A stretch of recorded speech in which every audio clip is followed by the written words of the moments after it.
back to the Girly Girl Bookworm. So today I have for you my December wrap-up part 2. So technically there's still 2 more days in December, but I've been very paranoid that I'm not going to have time to film once this new year starts. So I'm a little worried about getting that filmed. So I'm going to film it early and just let you know what I'm currently reading. And then I will wrap you up on the ones that I haven't finished in my January wrap-up part 1. So let's just dive in.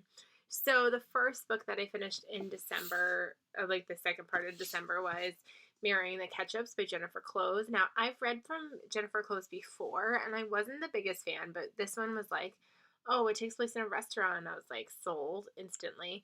And I just learned that, like, Jennifer Cloisters doesn't do my buzzwords well, because the last one was about weddings, and this one's about restaurants, and I have disliked both. So this one is about this family who kind of have this family-run restaurant, and the patriarch of the family has passed away, and we're following like the different family members as they are dealing with this. And it takes place in 2016, so there's a lot of political talk with the election that was going on, and I just found it very boring. There really was no point. Like, it was very much a slice of life, like, let's just follow these people. And I don't like that type of story when it's just like, let's follow them for the sake of following them. Like, it just, I don't know. And they were completely unlikable. There was something that was going on at the end, and it just, like, people were getting mad at people for no reason and had no, like, I don't know, and it wasn't handled. That part is like a part that's like not like a huge spoiler, because there's really nothing to spoil in this book, but like it was like events that, like, I feel like if I talked about it, like, it would be spoiling something. So just wasn't for me. I gave it 2 stars. Me and Jennifer Cloisters we're never gonna get along, and that's okay.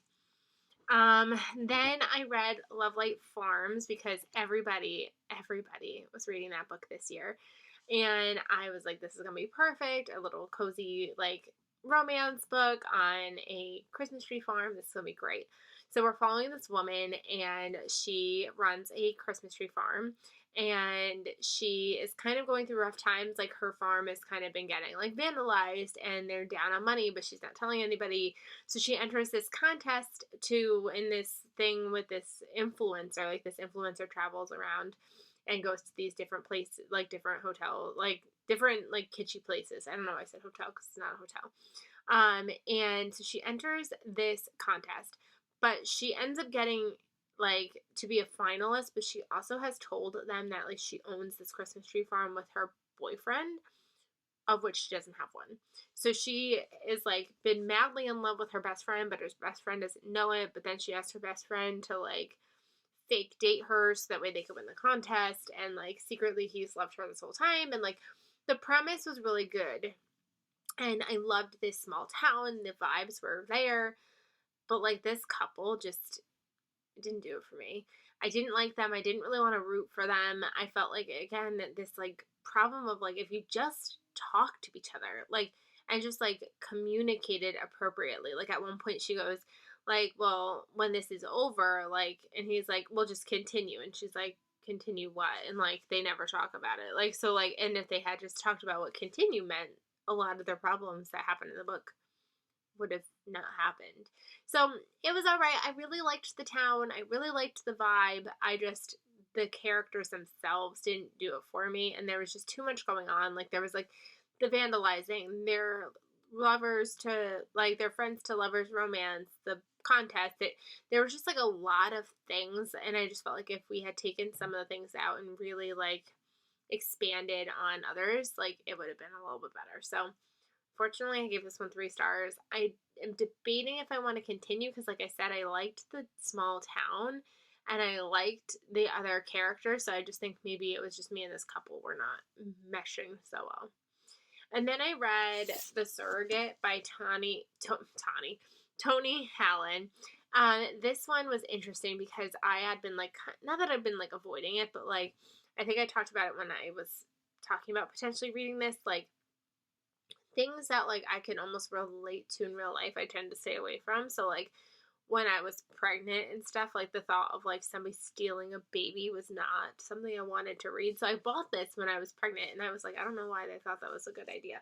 And now that Sawyer is going to be 11 months old in a few days, and Sydney's 3 and we're past having children. Now I feel like it was like an okay time to read this. And this one is about a woman who has a surrogate, and like we are alternating perspectives between her and the surrogate. And when we first meet the surrogate, we see her basically jumping out of a hospital window with the baby to run away. And then the other part we're following is like the surrogate, like leading up to that point of like the intended mother's perspective up into that point, and like trying to find the baby, and like where'd she go, why did this woman run away. And like I think what was cool about this book was you kind of found yourself wondering, like, if this surrogate's running away, like maybe something is wrong with the intended parent and vice versa. Like, so then when you're in the intended parent's head, you're like, oh my gosh, like this surrogate is an evil person. Like, how can you promise somebody a baby and then like now you're running away with it? Like, so it like really left you conflicted because you weren't sure who to root for, because you were like, you could definitely see the surrogate side, and then it made you question everything else, and then you could also see the intended parent side, and like it was a wild ride. It is listed as a thriller, but I almost would.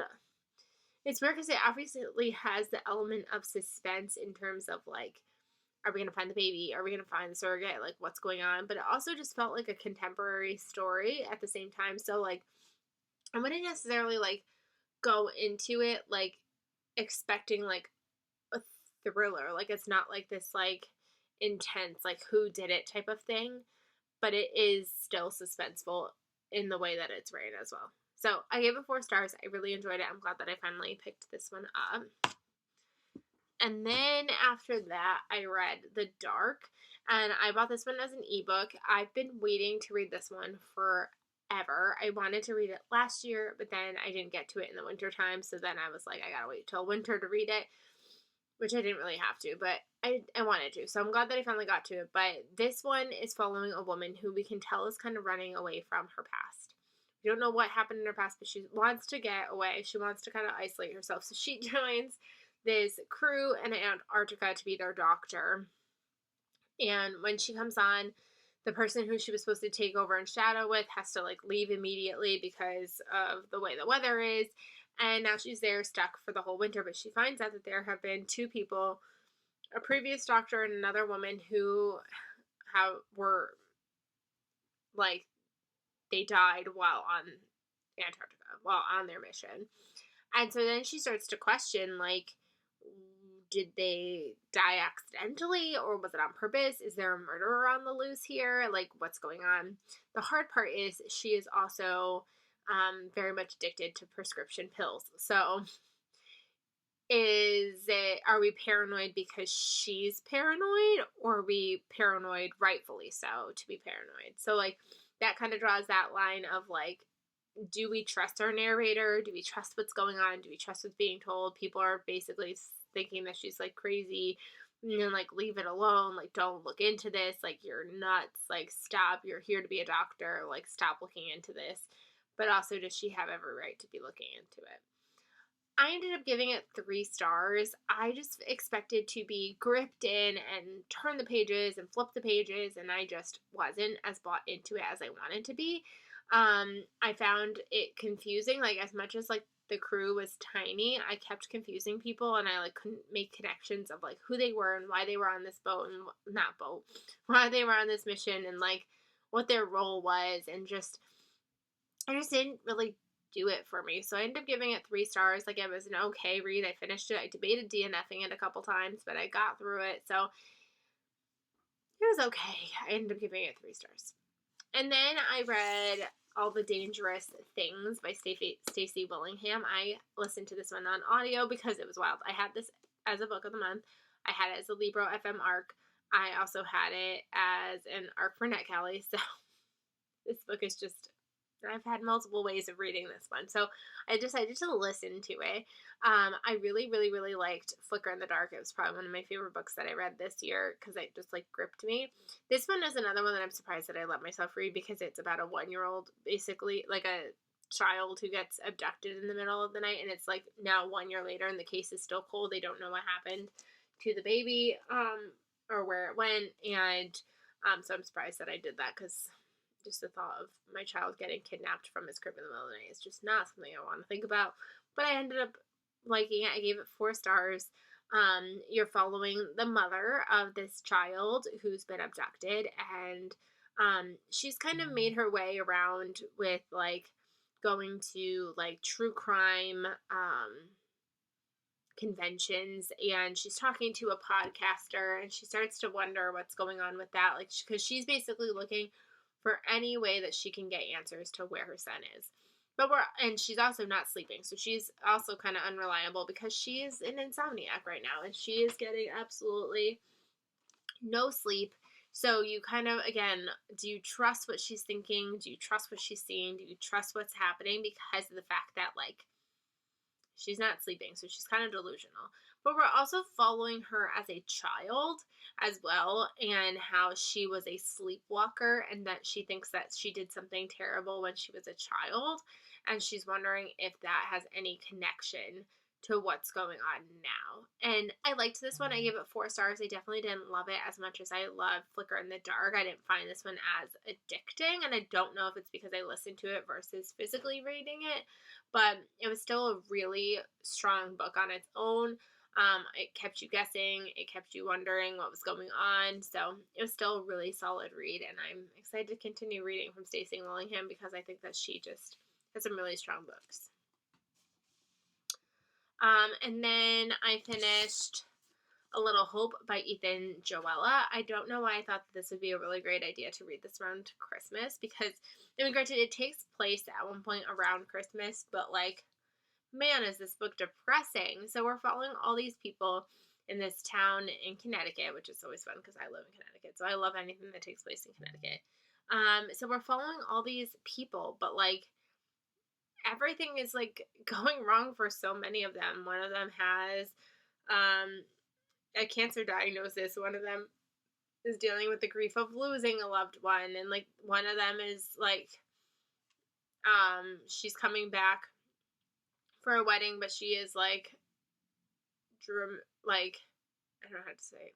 She's all like hung up on her lost love that she had when she was a teenager, and like there's like all these like bad things that are happening, but the whole point is like, even though when things are getting really, really rough, there's always a little hope at the end. So like it ends with like that like hopeful moment, but it's just like, it was so hard reading all of these people going through such hard things in their lives.